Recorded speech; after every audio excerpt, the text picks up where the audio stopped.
il faut vérifier. La société, il faut assumer sa bonne foi. C'est une très bonne chose. Mais quand on voit ça, est-ce qu'on peut avoir une conviction en l'État ou en homme d'État? Non, mais il ne faut pas avoir confiance. Ça, c'est encore une réplique. C'est même pas la confiance, c'est même la foi. Puisque la Il y a confiance, pas c'est de se foi. dire, Oh là là, voilà. le mot foi, il est Mais entre nous et Dieu. voilà. Il n'a rien à faire en société. Mais on est avec cette idée qu'on est censé croire, ou en tout cas, on est On censé. doit assumer la bonne foi. Et c'est pas, attention, bonne foi, quand on met l'épithète bonne avant, ça ne veut pas dire la foi dans le sens divin, dans le sens religieux. Donc on doit assumer la bonne foi. Mais il faut vérifier. Quand on vérifie pas, les institutions abusent de leur pouvoir. C'est leur état naturel. Oui. Les institutions abusent toujours de leur pouvoir. C'est pour ça qu'il faut ce que les Américains appellent des checks and balances, Oui. des contre-pouvoirs. Mais la presse, c'est plus un contre-pouvoir. Et est-ce que tu trouves que ça fonctionne, ce contre-pouvoir fonctionne plus aux États-Unis ou en Europe? Non, mais en fait, il a tendance systématiquement à dysfonctionner. Mm. Le fait qu'il y ait des lanceurs d'alerte prouve que le contre-pouvoir de la presse dysfonctionne Oui. trop souvent. Oui. Pourquoi? Parce que la presse est facilement cartélisable. On le voit là, avec le dernier scandale, Exactement. Rachida Dati, Cohen. Dati, Cohen le Grand et Patrick Drahi aussi. Ouais. Patrick Drahi, c'est exceptionnel. Le type a 66 milliards de dettes. Il est dans le viseur du fisc suisse, alors que même en étant en Suisse, il a réussi à sous-déclarer ses impôts. Le gars possédait BFM TV, il n'avait aucune idée de comment il rembourserait ses dettes et il était en contravention de la loi de 1986 qui interdit évidemment à des puissances étrangères de détenir des parts importantes de médias français. Alain Veil aussi d'ailleurs était en contravention de cette loi pendant une époque, notamment avec l'Express et avec RMC. RMC, c'est Bouygues, pardon. Donc, bon, on voit, Bouygues, c'est un cas d'école.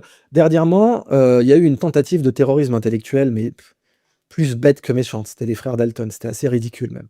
Où on a Martin Veil, rien à voir avec Alain Veil, qui a tenté d'interviewer donc ma consoeur Clémence Oudiakova chez Toxin. Et alors 3 fois il lui pose, mais bon, alors est-ce que vous êtes payé par les Russes? Est-ce que vous êtes financé par les Russes? Et bon, mais je sais pas, vous êtes journaliste, soit vous avez une facture, un bordereau où j'ai été payé par les Russes, soit vous, au bout d'un moment, voilà, moi je vous réponds, évidemment je ne le suis pas, simplement j'ai des opinions, et vous apparemment ces opinions vous permettent de fantasmer que j'ai été payé par le Kremlin. Alors j'ai vu cette interview, j'avais été invité par Clémence Oudiakova à la suite pour en parler, et moi je suis allé faire mes recherches. Il se trouve que Martin Veil travaille pour Bouygues, donc RMC mais Bouygues, et le groupe Bouygues a palpé des centaines de millions d'euros du Kremlin. Le groupe Bouygues, avec sa filiale Bouygues-Stroy, Bouygues Construction en Russie, a touché des centaines de millions d'euros de contrats publics en Russie. Donc on a un type qui est littéralement payé par une chaîne qui s'est gavé en Russie. Toxin, ils n'ont pas un budget de centaines de millions d'euros. Il est payé par un groupe, une multinationale, qui s'est gavé en Russie, mais gavé, c'est du gavage. Et il vient dire, est-ce que vous êtes payé par Poutine? C'est du délire. Et malheureusement, c'est ça qu'on voit. C'est-à-dire, on voit des zététiciens, des no-fake-med qui vont attaquer Boiron, Velleda ou j'en sais rien, quelque autre organisation homéopathique. Et vous avez défendu Purdue Pharma, vous avez défendu AstraZeneca. Et ces mecs-là, ils tuent pour de vrai. Ils ont été condamnés pour de vrai. À ma connaissance, Boiron, ils n'ont pas été condamnés 20 fois pour charlatanisme.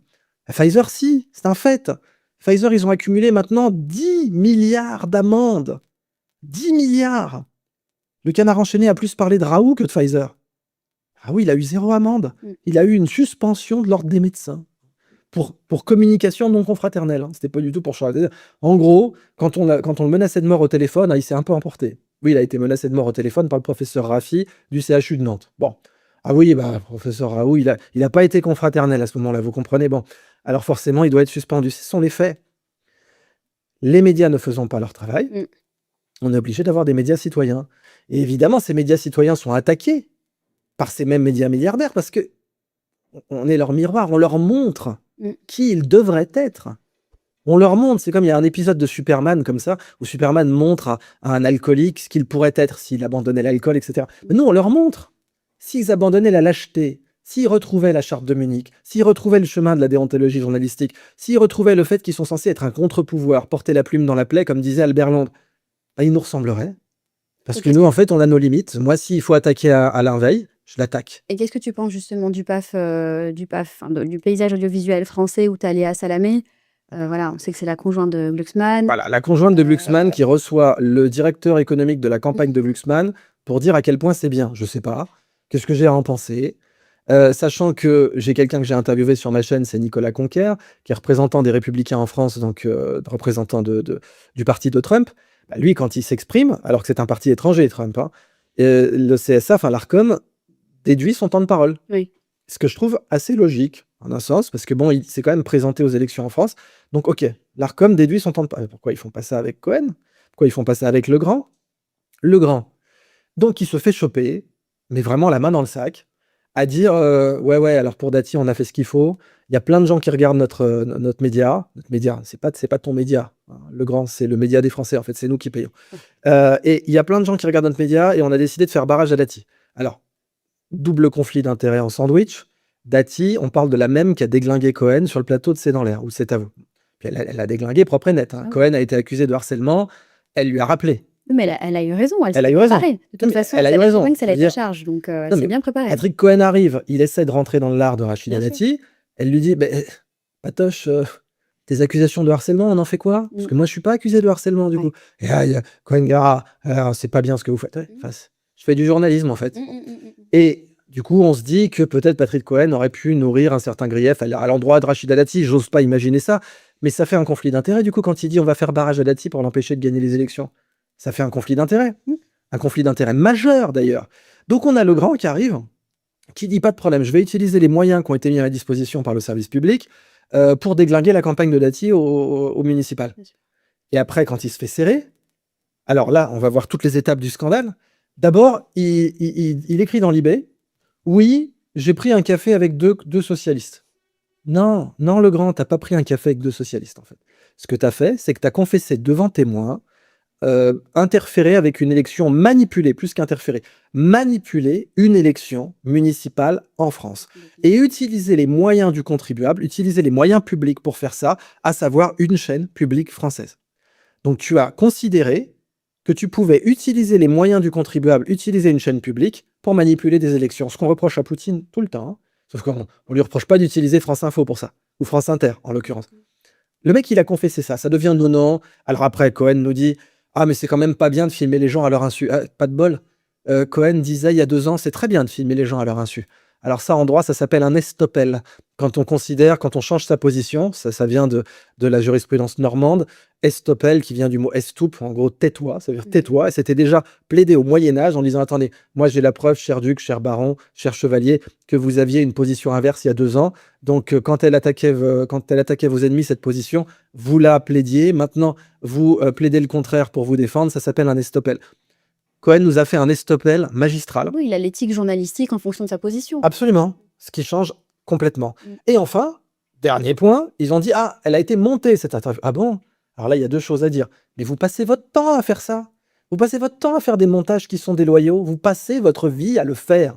On a les preuves de ça en permanence. Mais Didier surtout- Maisto, mon confrère, il avait été interviewé et immédiatement après l'avoir interviewé, il défendait les Gilets jaunes. Donc le montage déloyal, mais ça c'est quelque chose qui est fait systématiquement. Mon confrère Didier Maisto, donc il est interviewé. L'intervieweur lui dit écoutez, je suis pas responsable du montage parce qu'il l'a déglingué.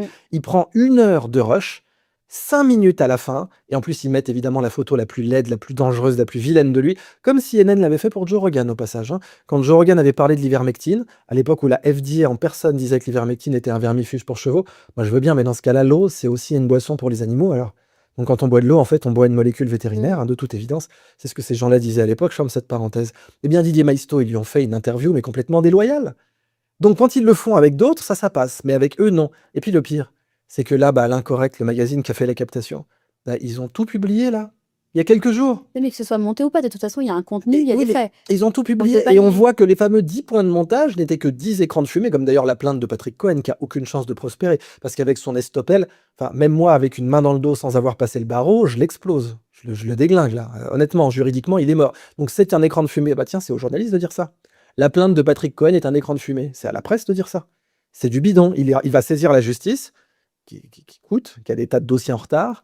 Comme c'est quelqu'un de connecté et d'important, la justice va sans doute instruire sa plainte plus rapidement, alors qu'il y a des gens qui attendent que leur plainte pour viol soit instruite. Et en fait, elle aboutira pas, parce que c'est une plainte qui n'a pas la moindre chance de prospérer. Il suffira de juste passer l'extrait où Patrick Cohen défend exactement les méthodes qui ont été employées contre lui, et ce sera terminé. De toute façon, en droit français, on a le droit d'enregistrer quelqu'un dans un café. Oui. Donc comme ça, c'est terminé. Bon. Et bien là, on voit un scandale majeur. Et en plus, ce qui est encore plus dingue, c'est qu'il y a quelques années, quand on demandait à Patrick Cohen, on lui disait « Vous êtes un militant ». Je crois que c'est Nicolas Dupont-Aignan qui a dû lui dire ça, de mémoire, je ne sais plus exactement. Il dit « Ah ben pas du tout, pas du tout ». Et alors, Il nous sort: «Je porte haut les valeurs du journalisme». Mais tu sais même pas ce que c'est que le premier devoir de la charte de Munich, Patoche? De quoi tu parles? Et il peut venir ici faire un droit de réponse, hein, tu peux le citer. Moi, je peux venir lui répondre aussi et l'interviewer, lui demander s'il connaît bien sa charte de Munich, s'il considère que c'est la pratiquer, d'avoir fait tout ce qu'il a fait, de déclarer dans un café qu'il veut flinguer la campagne de Dati alors que c'est pas son métier, et ce juste après que Dati l'ait flingué lui à l'antenne, de Complètement. façon justifiée, parce que harceler les gens, c'est mal, au passage. Et ben ça, c'est un scandale en effet. OK.